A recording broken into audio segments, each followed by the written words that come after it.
अस्सलाम वालेकुम and good evening to everyone. Hope you all are doing well. जैसा कि आपकी स्क्रीन पे आ रहा होगा, हम आपके साथ आज एक इम्पॉर्टेंट इन्फॉर्मेशन शेयर करने जा रहे हैं और ये इन्फॉर्मेशन किसके रिलेटेड है? JKSSB के रिलेटेड। तो JKSSB ने आज नायब तहसीलदार पोस्ट्स के लिए रिक्रूटमेंट नोटिफिकेशन निकाली है। तो इम्पॉर्टेंट इन्फॉर्मेशन है, वीडियो एंड तक देखिएगा और हम आपके साथ इस वीडियो में डिस्कस करेंगे कि एग्ज़ाम पैटर्न क्या है, क्वालिफ़िकेशन क्या है, सिलेबस क्या रखा है और एग्ज़ाम किस तरीके से होगा। तो ये हम इस वीडियो में आपके साथ शेयर करेंगे। तो चलिए हम एक बार नोटिफिकेशन को अच्छे से चेक कर। जैसा कि आपकी स्क्रीन पे भी आ रहा होगा, advertisement for the posts of नायब तहसीलदार इन रेवेन्यू डिपार्टमेंट। तो जो टोटल पोस्ट्स है वो 75 पोस्ट्स है। तो इसके एप्लीकेशन फॉर्म जो है वो आप 16 जून से आप फिलअप कर सकते हो और इसकी जो लास्ट डेट होगी, कम से कम ये वो 1 मंथ तक आप इसके फॉर्म फिलअप कर सकते हो। और जैसे कि लास्ट डेट जो है वो है 15 जुलाई। तो आपने ज़्यादा 15 जुलाई तक वेट नहीं करना है, जितना जल्दी हो सके 16 के बाद आप अपना ये फॉर्म जो है वो फिलअप कर सकते हो। तो अगर हम देखेंगे टोटल पोस्ट्स जो है वो 75 पोस्ट्स। अगर आप एज के रिलेटेड जानना चाहते हो तो एज जो स्क्रीन पे आ रहा होगा कि एज रिलेटेड क्या है कि 40 ईयर जो है वो है ओपन मेरिट के लिए और बाकी जो है वो 43 ईयर्स है। RBI के लिए 43 ईयर्स है और जो बाकी कैटेगरीज है वो भी आपकी स्क्रीन पे आ रहे होंगे, तो आप चेक कर।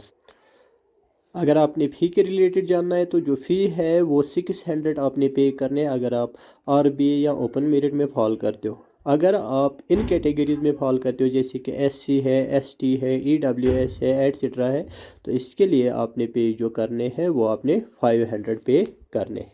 तो अगर हम एग्ज़ाम पैटर्न की बात करेंगे तो एग्ज़ाम पैटर्न जो है वो 2 पेपर्स होंगे। पहला पेपर जो होगा वो OMR बेस्ड होगा। तो OMR बेस्ड एग्ज़ाम होगा पहला पेपर, फर्स्ट पेपर।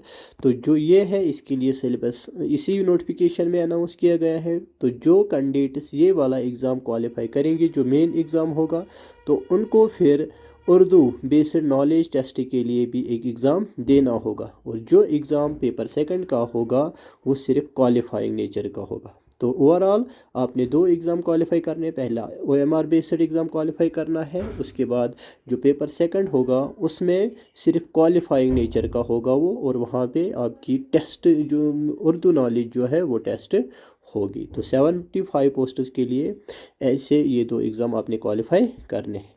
तो अगर हम सिलेबस की बात करेंगे तो OMR बेस्ड के लिए जो सिलेबस है वो आपकी स्क्रीन पे आ रहा होगा। तो पहला उन्होंने जो रखा है टोटल 120 मार्क्स होंगे। तो पहला जो होगा वो general knowledge and current affairs होगा। उसके बाद जो दूसरा है वो है general knowledge with special reference to Jammu and Kashmir UT। तो तीसरा जो है वो है जनरल इंग्लिश। उसके बाद जो रखा है वो नॉलेज ऑफ इंफॉर्मेशन टेक्नोलॉजी रखा है, जो कि कंप्यूटर में आता है। इसमें पहले कंप्यूटर लिखा होता था, अब नॉलेज ऑफ इंफॉर्मेशन टेक्नोलॉजी लिखा है।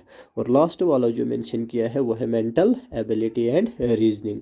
तो इम्पॉर्टेंट ये है कि मैथ इन्होंने इसमें नहीं रखा है, मैथमेटिक्स जो है वो नहीं रखा है।